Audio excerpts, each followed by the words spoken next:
In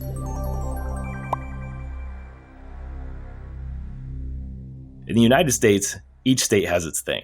Idaho grows huge potatoes, Wisconsin makes a lot of cheese, and Massachusetts trains great RF engineers. Gordon Barber is one of the best, and now he's the global director of RF solutions at TE Connectivity. But he's not one of those managers. He's designed antennas for everything from commercial to military and SATCOM. So if you want to geek out on phased arrays or quadrifilar helix antennas, Gordon's your guy. Welcome to Tech Chats, Gordon. Many thanks, Chris. I think you nailed it. Awesome. Now, I'm sure most engineers are familiar with TE, but why don't you give us a proper introduction to TE as a whole? Yeah, thanks, Chris. On TE side, when we look at things like transportation, increasing the efficiency of factories and homes and improving communication networks, and then even medical technology and improving access and revolutionizing the technology there. So our purpose in the organization is to facilitate those advancements and, of course, meet our business objectives on top of that. Diving a little bit deeper into us as an organization, those segments are made up of industrial group, transportation group, and communications group. And that group, communications, is where my product line exists and my team exists, known as RF Solutions. And we develop antenna solutions. We develop passive components like connectors and cable assemblies. We also have a burgeoning product line in IoT devices. When you combine that with the rest of the organization, together we deliver on a yearly basis over 190 billion products to the market. From a leadership perspective or a technology perspective, we have a tremendous amount of engineering expertise, and we invest significantly in our organization in that manner. And that shows in our patent portfolio with greater than 15,000 patents, $610 million spent over our lifetime invested in engineering and R&D, over 7,500 engineers in our organization, and approximately 20% of our revenue on a yearly basis coming from new products that are introduced. That's great. Now, the topic of the day is IoT. So what's your take on kind of the overall IoT market? Well, the IoT market is not just expanding now. We're entering a potential for a booming market, right? And we have two sides that are really driving that, Chris. We've got this side of use cases, and we talk about smart applications, we talk about security, data analysis, or data mining, and there are countless others, right? They're being introduced, frankly, every day. And at the same time, we've got this technology expansion that facilitates those use cases. And the expansion happens on several fronts. We've got this kind of low power, low data rate from NB-IoT or Cat-M1 to high data rate, low latency with 5G. On top of that, we have different network architectures. We've got unlicensed spectrum, we've got licensed spectrum. We can utilize Wi-Fi or meshing through Zigbee, privatized networks, for instance, with CBRS, wide networks like from 5G or NB-IoT, and even hybrid networks from ultra-wideband. We got short range and long range with that application or that technology. Together, those things combining together, the technology and the rapid use case expansion, we're really starting to unlock the potential here. And we start to see numbers like 25 billion IoT connections coming in over the next few years and a market size of 1.1 trillion US dollars globally. Obviously, that's a lot of devices and a lot of revenue. So where is your focus? Chris, the applications and the use cases, like we discussed, they're just expanding rapidly, right? And so we look at it as an organization as when people look to us as a supplier on the RF solution side, where can we bring the highest value? And as an organization, that may differ a little bit from the RF solutions group that has a much broader focus, but we tend to focus in areas where customers really need us in a connectivity case where data or connection is a paramount to maintain or to get on a regular basis. We focus in areas that we might consider to be smart, as the market likes to define it in smart, which implies a higher level of connectivity needs. You've got things like healthcare, metering, transportation, even logistics and predictive maintenance. Today, what we wanted to focus on and give some examples to was the area of smart tracking, including telematics or OBD dongles, asset tracking, and even smart buildings, including security or intelligent control and smart lighting. Okay, so then let's dive into these two areas of smart tracking and smart building. On the smart tracking side, first from a market perspective, the attraction is obvious, right? Where we see a market size that is expanding fairly rapidly. We have applications that are highlighting that in commercial telematics or asset tracking, for instance. On the commercial telematics side, we see an anticipated market growth of 23 billion from where it is now out to 2024. And obviously that is opportunity that is ripe for continued innovation. Likewise on that asset tracking size, a total market of maybe 32 billion by 2024 with its high growth rates, its burgeoning inclusion of AI, there's another wide set of applications that are going to drive innovation here. Of course, with innovation and with new products, there's challenges that exist. And when we start to now think about technically, when we think about these products and now integrating them into devices in their wireless products, and we think about now the different technologies that might come together that form an IoT solution, from a designer perspective on the product side, you could potentially encounter a number of challenges. And when we're choosing antenna solutions for products with multiple technologies, a large pool of potential issues can exist. When you think about having mobile network operator connectivity and potentially Wi-Fi there, or a meshing scheme, and you have GNSS and you might have Bluetooth all in the same package and you want to bring them together, there's a number of RF, let's say, challenges that can arise that you might need to overcome. And when you have these challenges, if they're not solved, one of two things is generally going to happen. You're going to have an inferior product or you're going to have an unacceptable product. And that is the reality when you have poor antenna performance integrated into your solution. Now, a way to offset that is to partner with a strong antenna supplier, someone that might have extensive history developing, producing antennas. That's the best choice that designers can make to avoid this kind of situation. You can utilize a supplier that has this experience, maybe delivering, in the example of TE, over 1 billion antennas into the market in this very kind of space. They've encountered, and we have encountered, this level of integration before in hundreds and hundreds of times. I can't say enough that I recommend engaging with a RF solutions provider or antenna provider that has this background. We move to another common problem, particularly if you're looking to integrate mobile network operator technology, say for instance NB-IoT or Cat-M1. The radiation performance becomes uber critical. And this is true whether you're using a pre-certified solution, a radio module or modem or not. And that's because when we integrate antennas into a device, that environment is going to impact the radiation performance. You as a device manufacturer or designer, you probably want to know, even if not required, how is my product performing? So what you can do is you can go through a process or a testing process known as OTA or TRPTIS. And really, when you think about this, this is a radiated power test and total irradiated power, which helps you understand when I transmit, how well does the network understand what I'm transmitting? And then a receive test or total isotropic sensitivity TIS. Together, when you do these active tests, when you take the product and integrate it completely together, including the antenna and all the RF components, fire it up and do TRP and TIS, you can get a very good understanding, how is my product going to perform in the real world? And your antenna partner, they can help you do that, and they should help you do that.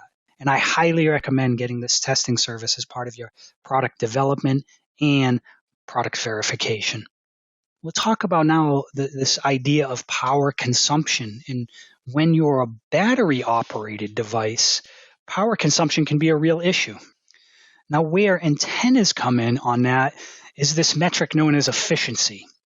And the way you think about efficiency is how effectively does my antenna receive power from the radio and transmit it out, or receive power from the environment and bring it back to the radio. So that's both a transmit and receive metric. Now, the antenna itself, when optimized for the best efficiency, in a sense, when you talk with your antenna partners, as we suggested in the past, they're going to help deliver that solution that is optimized for you. And in a sense, when they do that, they are going to guarantee that you have the best battery performance. Another aspect that might happen in this when we want to have this global tracking, we might put a antenna that transmits at a higher power next to a GNSS receiver, such as DPS. And what happens is, if you're not careful with that design, on the active design of the antenna plus LNA on the GPS side or GNSS side, you can actually desensitize your receiver when you transmit from one of those other radios. And your antenna supplier is going to understand that and make sure that they choose the proper GNSS package, which would be the passive antenna plus LNA in most situations.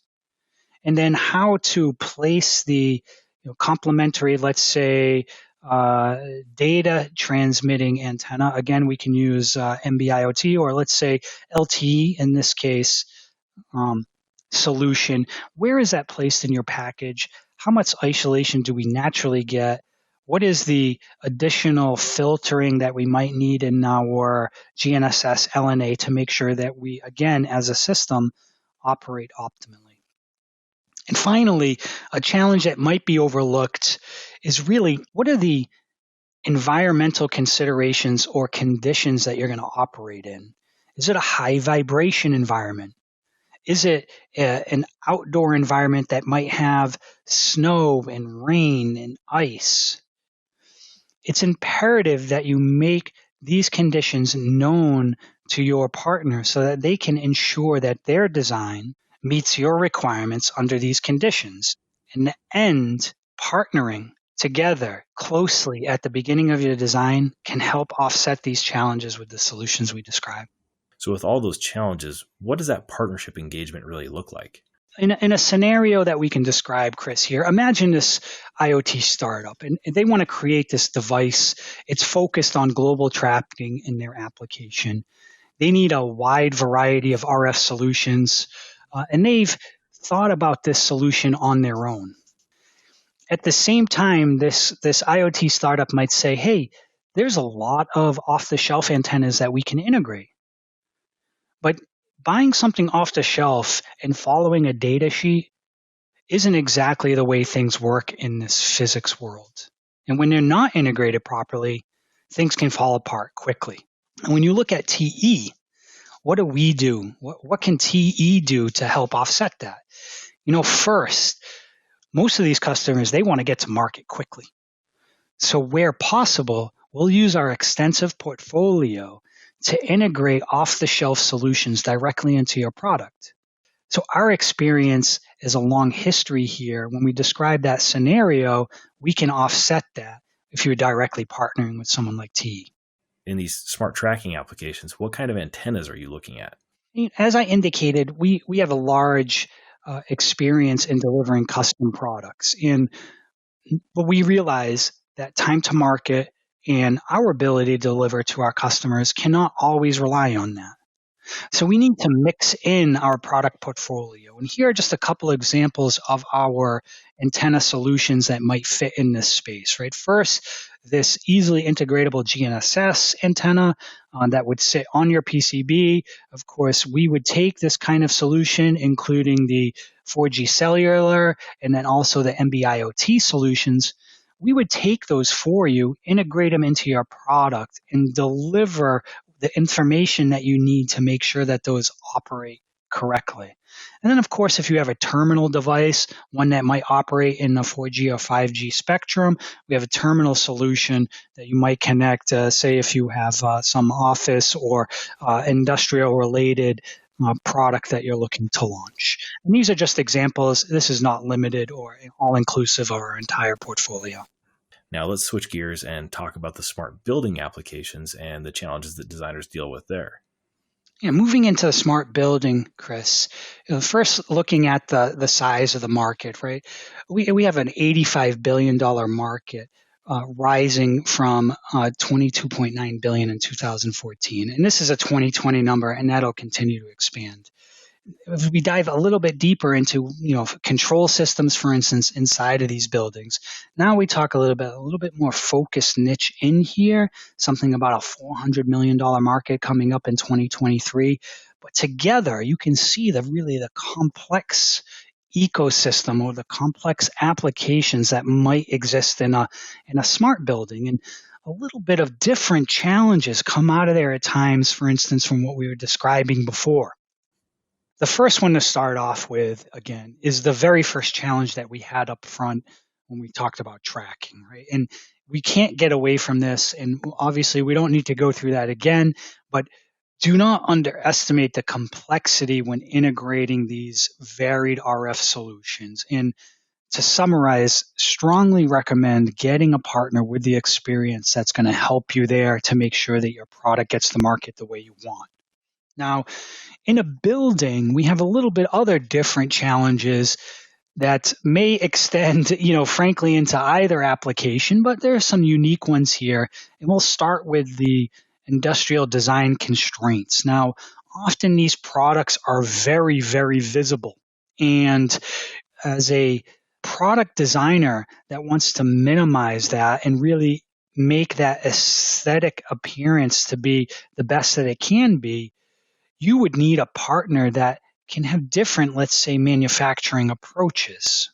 And when a lot of people think about antennas, they think about them in a 2D nature, meaning there's an XY plane or YZ plane.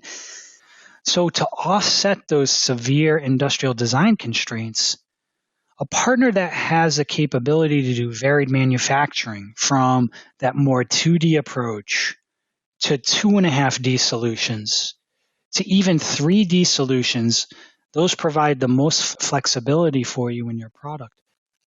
When you look at antenna manufacturers in the world, there's a process known as LDS as example, which really facilitates that kind of 3D envisioning.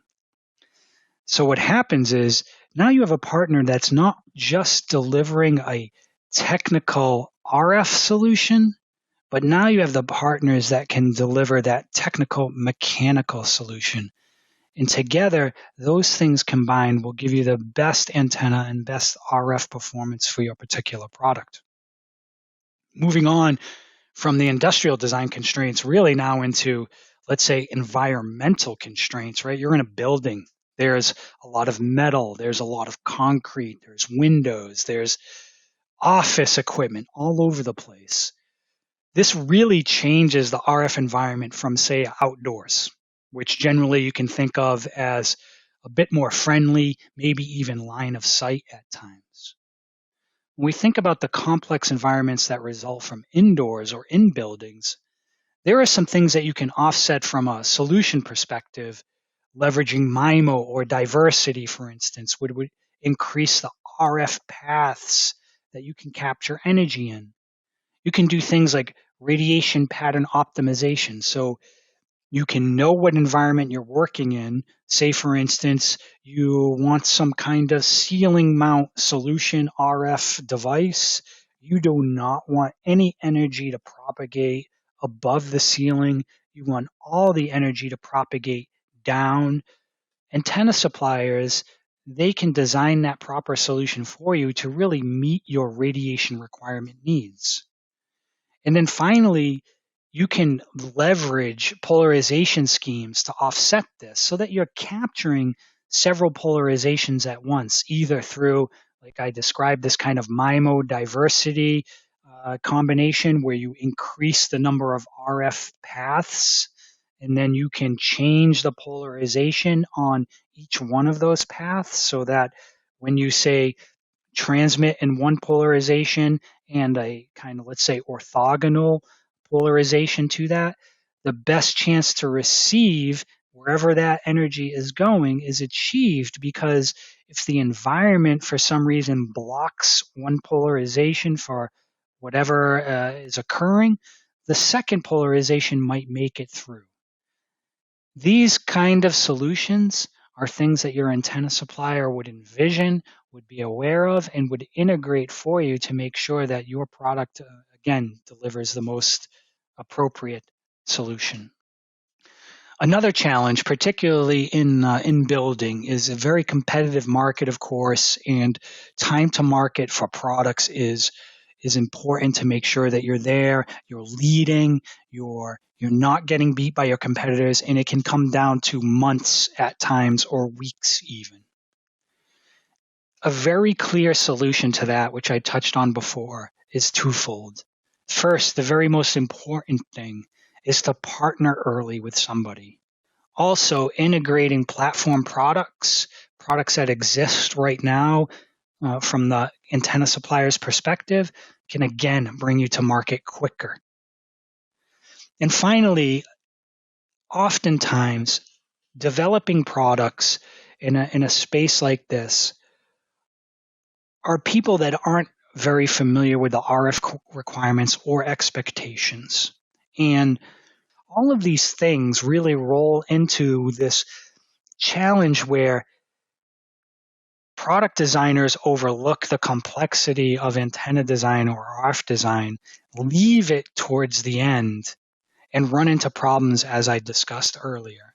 And ultimately, getting to that partnership early, that's going to help offset all of that for you. There are so many different applications that sit in here. When you look to TE, how do we fit in this space? First, when we talk about integrating anything that might have mobile network operator spectrum, as we noted on the tracking, we have the OTA testing in place. Again, that TRP-TIS testing in place. When you look to our solutions from embedded or integrated antenna perspective, those run, frankly, from 400 megahertz through 7 gigahertz, even through 8, 9 gigahertz at this point. We can leverage our internal antenna or our platform antennas, and we can leverage our custom capability to get that solution to you as quickly as possible. We've got a worldwide team, antenna expertise from a technical perspective, a product perspective in each location of the world, whether that be the Americas, whether that be in the EMEA region, or whether it be in Asia, to help bring you through what is most appropriate for your product. We have the manufacturing capability under one roof to deliver not only those 2D solutions I was describing, but all the way through those complex 3D antenna solutions, including LDS technology, which we frankly are a global leader for. Finally, we focus on that time to market, understanding that our customers need to get there quickly. And again, that kind of format has led to our success and our shipment of over 1 billion antennas into the market over the last 20 years. Finally, just wrapping up on this for the smart building, Chris, on the product side, just simple highlights on the products that we can roll in from a platform or off-the-shelf perspective, from MIMO combinations that you see integrating Wi-Fi and cellular, through cabled solutions addressing Wi-Fi 6E, which is just emerging, GNSS or Wi-Fi, and NB-IoT and Cat-M. When you think to TE connectivity in the end, Chris, what we want our partners and potential partners to think of is that we have this extensive portfolio. We can leverage our standard antennas, we'll leverage our customized antenna portfolio, and that we have this global design and support services that you can leverage. We want our customers, obviously, to partner with us. We want customers to partner with antenna experts to deliver the best products in the market. And I hope in the end that this conversation has helped instill that importance, and that you look to TE as a product designer or product owner, look at our 20 years of experience, our antennas delivered to the market, and look to us for the questions that you need when you need an antenna partner. Thanks, Gordon. Once again, that's Gordon Barber from TE Connectivity. And if nothing else, remember to partner up early on antennas. If you'd like to learn more about TE's antennas for IoT applications, click the links in the description or visit Mouser.com. And be sure to check back soon for the next episode of Tech Chats.